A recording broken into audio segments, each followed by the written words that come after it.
ఎన్నికల వేళ బీఆర్ఎస్కు మరో నేత గుడ్ బై చెప్పారు. మాజీ మంత్రి ఇంద్రకరణ్ రెడ్డి బీఆర్ఎస్ పార్టీ ప్రాథమిక సభ్యత్వానికి రాజీనామా చేశారు. ఈ మేరకు తన రాజీనామా లేఖను బీఆర్ఎస్ చీఫ్ కేసీఆర్కు పంపారు. ఇంద్రకరణ్ రెడ్డి త్వరలోనే కాంగ్రెస్ పార్టీలో చేరతారని తెలుస్తోంది. ఇటీవల జరిగిన అసెంబ్లీ ఎన్నికల్లో నిర్మల్ నుంచి పోటీ చేసిన ఇంద్రకరణ్ రెడ్డి బీజేపీ అభ్యర్థి ఏలేటి మహేశ్వర్ రెడ్డి చేతిలో ఓటమి పాలయ్యారు. ఓటమి తర్వాత నుంచి పార్టీ కార్యక్రమాలకు దూరంగా ఉంటూ వస్తున్నారు.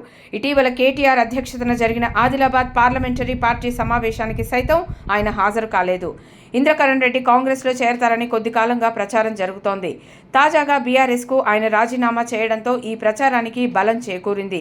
1-2 రోజుల్లో సీఎం రేవంత్ రెడ్డి సమక్షంలో ఆయన కాంగ్రెస్ కండువా కప్పుకుంటారని సమాచారం.